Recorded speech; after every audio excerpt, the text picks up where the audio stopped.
Hi, I'm Ken Howard, and welcome to the Gay Therapy LA podcast. Today, I'd like to talk about breaking the ice, gay men's conversational skills, and how to use therapy or coaching to overcome shyness. You know, as a psychotherapist in private practice focusing on gay men for over 27 years now, almost 28, I love the diversity that I see in my work. You know, even though I focus on working with gay men as either individuals or couples, there's really no two clients that I work with who are alike, except for maybe one issue that I see a whole lot, and that is social anxiety. Many guys come to me and want help to overcome shyness. One of the biggest misconceptions that I've learned in my work, hearing people's fears and concerns, with the luxury of being behind closed doors in a soundproof room, is that people with social anxiety think that they are the only ones who have it. Like, they're the only ones who are terrified of parties and public gatherings because they don't know what to say, or they're afraid of some kind of negative evaluation by others. And according to the DSM, the Diagnostic and Statistical Manual of Mental Disorders, the kind of the Bible of mental disorders that therapists use, the fear of negative evaluation really characterizes the disorder of social anxiety. And the truth is, we all have this to some degree. It's just kind of a human interpersonal thing that goes on about kind of sizing each other up. I think this is true in the animal kingdom too. So I think first of all, the very first thing is just relax a little bit, because we're all in the same boat. And these days, gay men often meet on either internet websites or on smartphone apps, Grindr, Scruff, and all the others. And that can help break the ice to some degree with the public profile information. The way those databases are designed, you're putting in certain demographic information, and people can kind of start to get to know a little bit who you are by how the app is designed and the information that every user puts on a public profile. But there are still plenty of situations where we have to meet guys in person, in bars and clubs or parties or charitable events, some kind of social events. And a lot of people would say that's a good thing. I'm not one of those people who demonizes technology. I'm kind of an early adopter, and I'm kind of pro-technology. I always have been since, the advent of personal computers in the 80s. Because I'm just old, And so I've been kind of an early adopter because I think that we can use technology toward social, political, scientific ends. So I'm not really anti-app, but it's always healthy on a lot of topics to apply, some critical thinking. And one of the criticisms of the apps is that maybe it undermines in-person, face-to-face, interpersonal skills and reactions. So we have to kind of pay special attention to those. So how do you break the ice in public settings? Here are a few success tips for how to meet that special guy in a public setting. And number one is be aware of your mind's self-talk. Self-talk is the little silent monologue that runs in the back of our head throughout the day. In cognitive therapy, it's the place in the mind where the real work is. If your self-talk is negative, such as, dang, he's cute, but he won't want to talk to little old me, then you're probably right. But you can change that thought to, okay, he's hot, but I'm not afraid to talk to him and ask him out. He's only human. All I can say is no, and he might say yes. I'm going for it.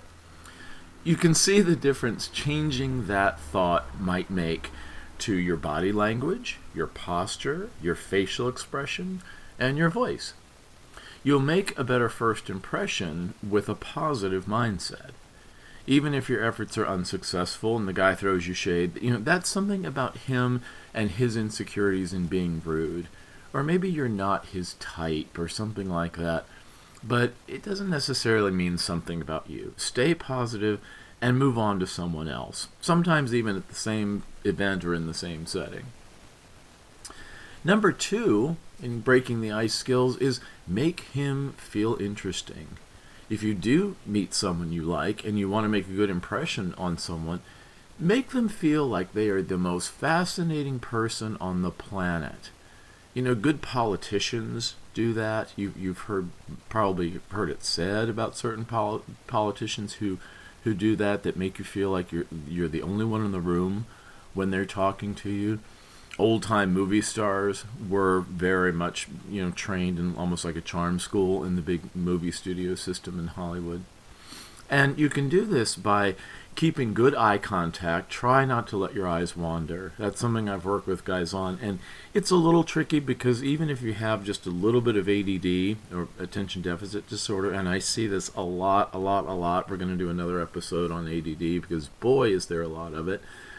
But try hard not to let your eyes wander. And that's hard to do because if you're in a gay bar or club with a lot of hot guys around, men, straight and gay, are very visually stimulated. So it's very easy for eyes to wander around a lot, or on a dinner date if there's like hot waiters around or something like that. But really, A+ social skills are not staring the guy down, but certainly maintaining a good eye contact and certainly a focus, avoiding, distractions, because if you act distracted, it'll send a meta message that he's boring you, or even devaluing him, that he's unimportant, or that what he has to say is not important. So ask him how he spends his time, his work time, his free time, what activities he enjoys. There's a thing in psychological study that says when somebody is interested in the things that we like to do, and they listen to us talk about them, their stock goes up in our eyes. We like people who enjoy hearing about the things that we enjoy. And I always think that enthusiasm is very attractive. Even if it's a topic I'm not particularly interested in, I'm attracted to the person's enthusiasm about the topic. Even if you have to pretend a little, act as if tax accounting or whatever he's talking about is the most fascinating profession you've ever heard of. And that'll go a long way to making a good impression. Number 3 is ask open-ended questions. Try not to ask questions that have a yes or no answer, like, you live around here, or having a good time. Ask open-ended questions that ask him to comment on something descriptively, such as, I just moved to Hollywood, where do you live? Or, how do you like this DJ? Words that begin with things like how, which then invites the person you're talking to describe something or go into their thoughts and feelings a little bit. There's also, we'll do maybe another episode on this because there's a lot of material on social skills and breaking the ice, but there's a conversational technique that kind of goes like this. To talk to somebody and break the ice, you either say something about yourself, something about them, or something about the environment. You could say something about yourself, wow, I really like this DJ, or wow, I haven't seen the remodel yet, this place looks great. Or you could say something about them, like, those are great boots, where did you get them? Or, you have a great haircut, who does your hair? Something like that, a question. Or something about the environment, like, wow, busy night in here, this is great.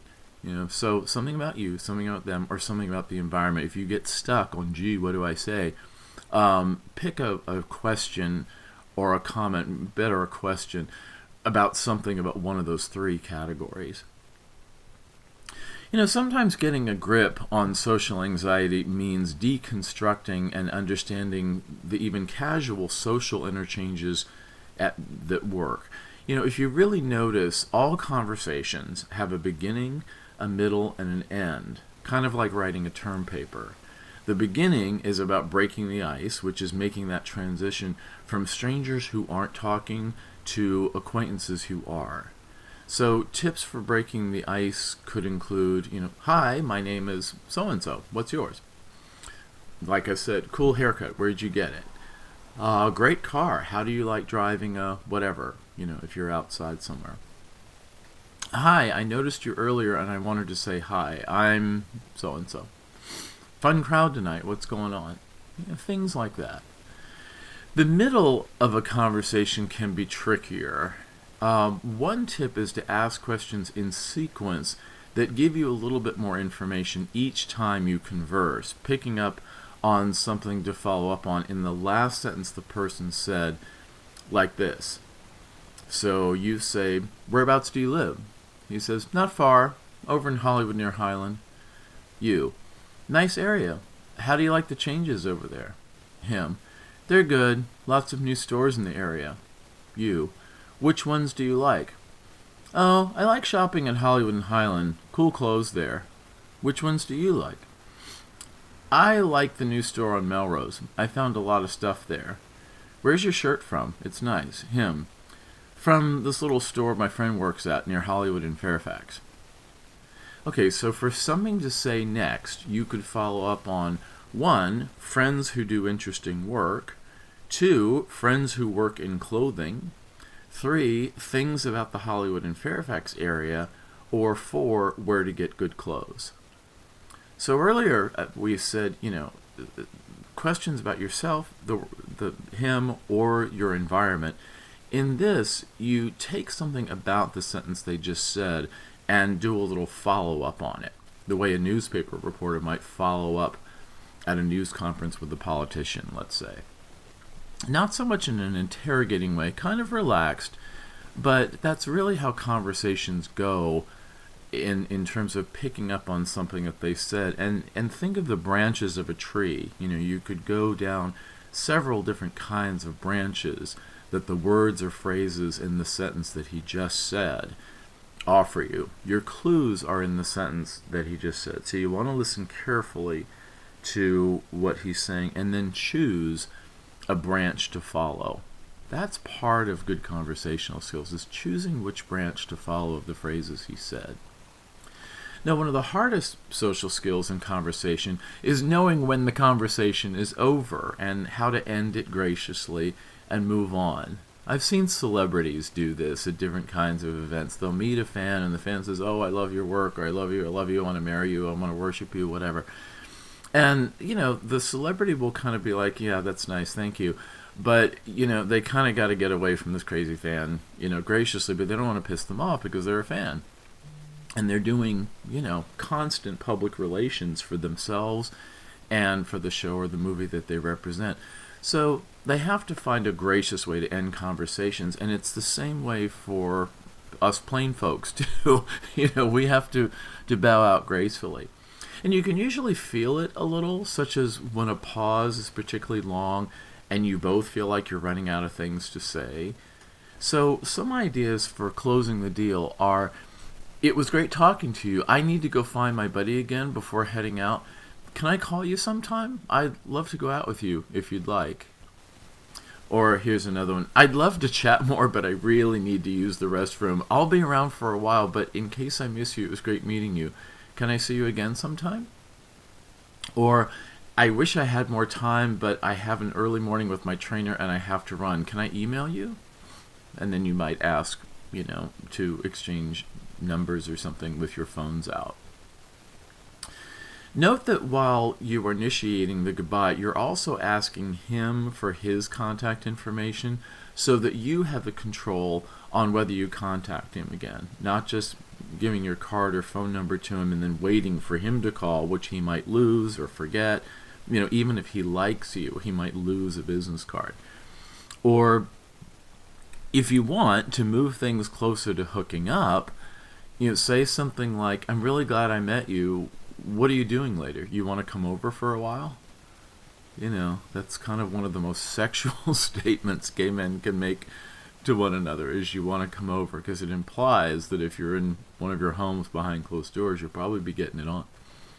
So for some people, these kinds of social skills come easily, and it's because they've developed a positive self-talk, and these skills are second nature.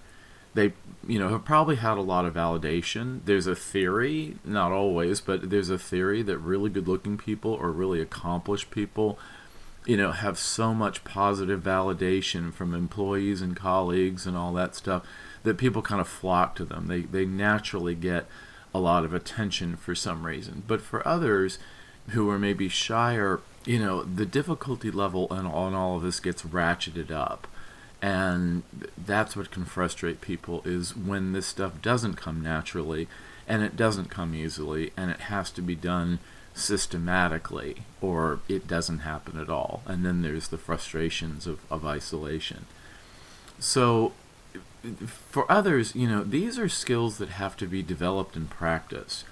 Role-playing this in the safety of therapy or coaching sessions can help you rehearse for real-world situations. I've done that with guys. It feels a little silly at first. It feels like improvisational theater, but sometimes rehearsing something in a totally safe environment, in a laboratory kind of thing of the office, helps you to gain confidence. It's dress rehearsal for when you do the same behavior later. This is true with guys I work with who are facing a legal deposition, or having to testify in court, or having to give a presentation at work, or having to have a difficult conversation with a boss or a colleague, or even a partner, or even a roommate. So when you have mastery of these skills, along with assertive communication skills, which is another topic, maybe we'll do an episode on that, on the 6 steps to assertive communication. That's another one I work with guys on a lot. But you can evolve from this quiet wallflower to someone who meets more people and just has more fun. So if you would like more information on how to cope with shyness, consider having some therapy or coaching sessions with me or with one of the Gay Therapy LA associates, focused on troubleshooting this in a way that's customized just for you. Where are your particular neuroses that get in the way of having the social skills you want? Because sometimes this stuff has to be customized to where your anxieties are and what your particular roadblocks are. And those roadblocks can be different, kinds of things for different people, especially if you have insecurities about, something about the way you look or something like that. And then there's also other social skills about, how do you look good? How do you kind of put your best foot forward and make the most positive impact? So, to reach me, you can always call me or text me. 310-339-5778 is the number, 310-339-5778. Or email me if you're particularly introverted and you just want to email, if texting feels a little too immediate, or certainly calling feels too immediate. Email is ken@gaytherapyla.com. And there are other blog articles about, gay men's skills of living that are on the blog tab. The blog tab kind of mixes my podcast episodes with my blog articles. I'm looking on a technical fix for that. But anyway, gaytherapyla.com is the website. So I hope that you have found this helpful. And as always, your reviews on iTunes or wherever you're getting your podcast reviews really help spread the word. I appreciate that. And thank you for listening. I'll see you next time.